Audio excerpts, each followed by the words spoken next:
jadi begini, pers itu tentu ada perjalanan sejarahnya, ya, dan ada sistem. Jadi sebelum ada pers murni itu penjelasan tentang sesuatu itu melalui yang namanya, kalau agama itu dakwah, itu penjelasan itu. Terus ketika itu masuk ke keraton, itu mulai tulisan pujangga dan segalanya, itu penjelasan. Terus keraton akhir pertengahan itu muncullah yang namanya pers keraton, yaitu disebut majalah itu Kolowarti.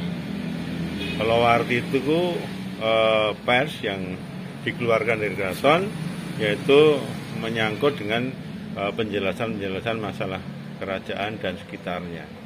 Itu Kolowarti Surakarta. Nah, terus muncul lagi sebelumnya ada masa BB9 itu masa Ranggawarsita, ya.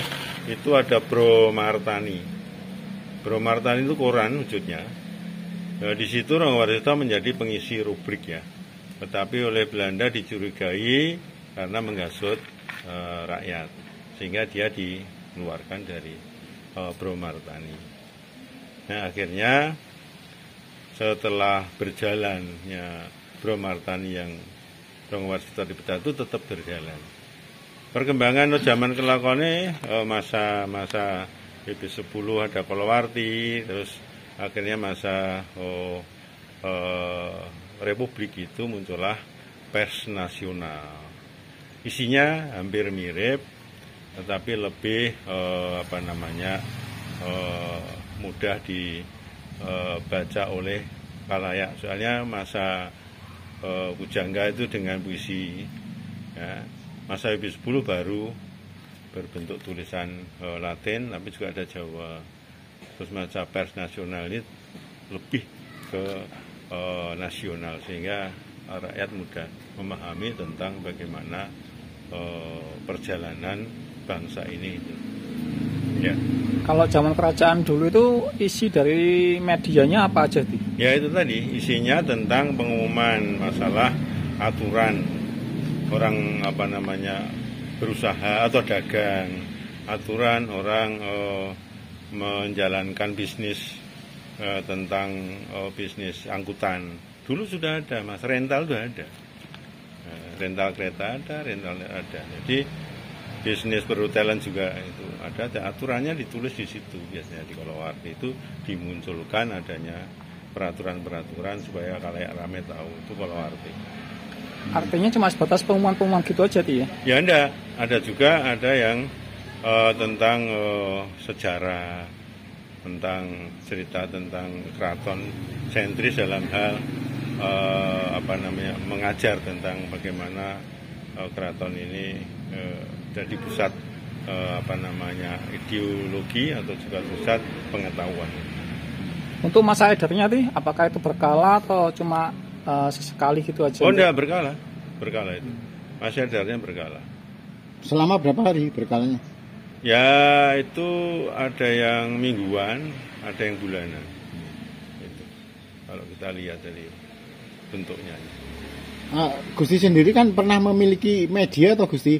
Yang media radio itu gimana itu kabarnya, Gusti? Begini, jadi sebenarnya dulu keraton era 12 itu sudah ada semacam itu, ya. Kalau Kolowarti itu namanya, saya lupa itu, ada yang kelirnya coklat itu. Itu berhenti, terus saya setelah B12 saya mencoba mensiarkan melalui radio, ya. Dulu sejarahnya media itu juga melalui radio, yaitu Radio Sri. Kalau BB itu saya mencoba untuk menyambung itu dengan radio komunitas. Saya juga, ya, kalau saya siaran itu menceritakan tentang karya-karya PB keraton secara landscape, secara bangunan itu saya siarkan di situ. Kalau terkait dengan pemberedelan pada waktu itu juga ada? Nggak ada. Oh, pemberedelan tadi Ranggawarsita masa Bro Martani tadi, karena dianggap menghasut kawula itu, ya. Akhirnya dihentikan, nggak boleh ngisi lagi. Itu Bro Martani namanya koran. Kalau radionya Gusti namanya apa, Gusti? Karti budaya. Bergerak di bidang khusus kebudayaan Gus. Ya, Karti ya, di Makarti tentang budaya. Itu ceritanya gitu. Gusti. Jadi saya nyambung tentang adanya radio keraton sebetulnya, tapi ya karena ya kekuatan biaya saya juga terbatas, makanya kan keraton dalam kondisi yang belum stabil, maka ya terseok-seok, tidak apa-apa. Gusti sendiri kan akrab dengan media dan wartawan. Nah, pesan dan kesannya Gusti terhadap mereka wartawan ataupun media itu gimana Gusti? Ya, pesan saya bahwa media pers ini penting buat masyarakat, dan pesan saya kepada masyarakat banyak-banyaklah membaca tentang pesan-pesan pers. Karena ini bisa memahami tentang bagaimana kita hidup berbangsa dan negara. Itu. Jadi kesan saya pers ini bagus dan ini dibutuhkan. Penting gitu. Kalau tadi masyarakat yang pesan dan kesannya Gusti terhadap wartawan. Ya, wartawan tentu sudah punya ya tentang aturannya ya. Ya sudah, itu dijalankan saja secara urut. Saya kira itu udah bagus, tidak masalah menurut saya. Kalau gini Gusti, kan dulu tuh yang dikenal kan hanya PWI. Ya. Terus sekarang ada IJTI, terus ada radio, terus ada yang kemarin tuh Asosiasi Wartawan Demokrasi Indonesia. Lah menurut Gusti banyaknya asosiasi atau grup-grup dari wartawan ini menurut Gusti gimana? Itu kan perkembangan zaman kelakone. Jadi masa lalu juga gitu, Pak. Jadi keraton itu dulu kan hanya keraton aja. Tapi akhirnya muncullah yang namanya yang lain-lain itu. Yaitu ada paguyuban, sehingga paguyuban bikin tulisan beredar. Sama sekarang juga gitu. Nggak apa-apa, saya kira itu warna saja. Saya kira isinya hampir mirip, cuman saling menambah, ya begitu aja. Itu saya pesan saya, saling menambah, jangan tumpang tindih. Kalau tumpang tindih kan jadi kacau. Jangan sampai konflik. Jangan sampai konflik, maksudnya saling mengisi, saling memperlengkapi gitu lah maksudnya. Okay?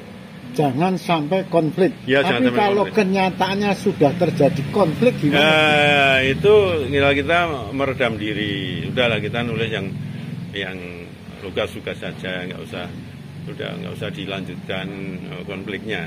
Yang penting kita sebagai insan pers, apa yang kita tulis itu berguna bagi masyarakat, selesai. Termasuk sengkarut PWI ya, Ti? Ya, itu tidak perlu. Udah disadari aja kita tugas untuk masyarakat.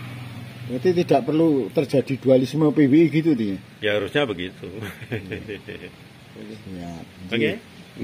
Terima kasih.